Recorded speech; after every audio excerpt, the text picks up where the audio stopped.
Break से वापस आएंगे तो यूकेडी प्रवक्ता का रुख करेंगे और इसके बाद वरिष्ठ पत्रकार का रुख करेंगे, क्योंकि अगर काम किया गया है सत्ता पक्ष की तरफ से तो आखिर ये जरूरत क्यों आन पड़ी कि अब कार्यक्रम आयोजित कर उन योजनाओं का जिक्र किया जाएगा। और देवभूमि के दंगल में हम चर्चा कर रहे हैं उन तमाम अहम मुद्दों को लेकर जिनको लेकर विपक्ष घेरता हुआ नजर आ रहा है। हमारे साथ यूकेडी प्रवक्ता भी जुड़े हुए हैं, शांति प्रसाद भट्ट जी का रुख कर लेते हैं। शांति प्रसाद भट्ट जी, जो पक्ष और विपक्ष की दलीलें सामने आ रही हैं, जो बातचीत आपने सुनी अभी तक, क्या लगता है उन योजनाओं को बताने की जरूरत है उत्तराखंड की जनता को कि सत्ता पक्ष के द्वारा इतना काम किया गया है?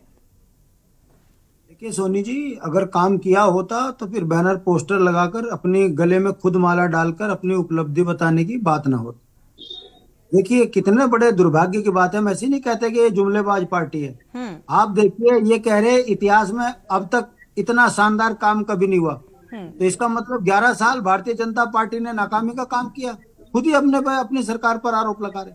ये है वो भारतीय जनता पार्टी जिसे बोलने में ये तक पता नहीं लगता कि हम बोल क्या रहे हैं। अगर आज धाम ही सही है तो इसका मतलब सारे नालायक थे।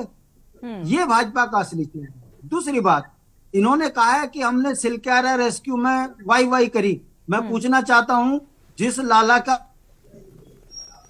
उस पर रिकवरी होनी चाहिए थी। हाँ। सरकार ने पैसा लगाया, लाला ने चंदा दे दिया और बस वाई हो गई। ये असली चेहरा है। खेल नीति का भाजपा का ये हाल है।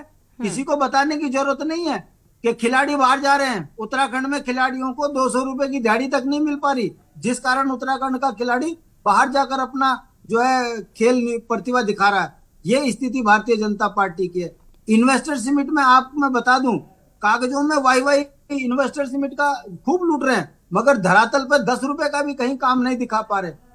ऑल वेदर रोड की बुरी गति आपने दिखाई दी है पिछले डिबेट में, और जिस तरीके से स्मार्ट सिटी का प्रोजेक्ट बंद हुआ है, ये बताने के लिए काफी है कि धाकड़ है दामी तो ये सब काम ऐसे बंद होंगे, अधूरे काम बंद होंगे।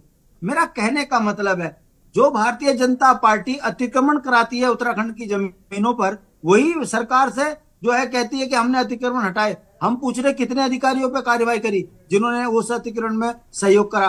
कहने का मतलब है, भारतीय जनता पार्टी एक ऐसी राजनीतिक पार्टी है, ये सुबह क्या बोलती है, दिन में क्या बोलती है, शाम को क्या बोलती है, इसे खुद नहीं पता। बताइए, यूसीसी के लिए उत्तराखंड की महिलाओं ने कब कहा कि हमारे को जो है यूसीसी लागू करो या लिविंग रिलेशन में हमको रहना है? ये तो नहीं। हाँ, उत्तराखंड की जनता या उत्तराखंड राज्य का निर्माण हुआ था, उत्तराखंड से पलायन रुके, गांव के अंतिम व्यक्ति को सड़क, स्वास्थ्य, शिक्षा, बिजली, पानी, रोजगार, स्वरोजगार से जोड़ा जाए, पहाड़ में खुशहाली हो, अपनी बोली भाषा पे काम हो। इन्होंने कैसा राज्य दिया? परिसंपत्तियों पर अधिकार उत्तर प्रदेश का, पानी छीन लिया हमारा, जंगल छीन लिया हमारा, और तब कह रहे हैं कि हमने इस राज्य को बनाया। अरे भाई, आपने तो इस राज्य का स्वरूप बिगाड़ दिया। इन 24 वर्षों में कैसी उपलब्धि बनी कि उत्तराखंड में हाकम पैदा हो रहा है, संजीव चतुर्वेदी पैदा हो रहे। कौन? वो भारतीय जनता पार्टी के। और यहाँ सरकार कह रही कि हमने नकल विरोधी कानून बना दिया।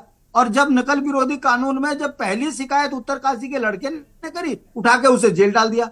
ये इतने बड़े राजनीतिक बेईमान हैं, इन्हें खुद नहीं पता ये कहते क्या है। मगर क्या करें, दौर जुमलेबाजों का है। जुमला छोड़ते जाते हैं, खुद ही वाई करते हैं, अखबारों में छपवाते हैं, उसके बाद कहते हैं जय। इसी के सहारे 2024 की नैया पार हो जाएगी। रजिस्टर मेंटेन करना और धरातल पर कितना हकीकत में काम हुआ है, इस बात को भी जनता देखती है। रतूड़ी जी, इस बात का जवाब है क्या? रतूड़ी जी क्या बोलेंगे?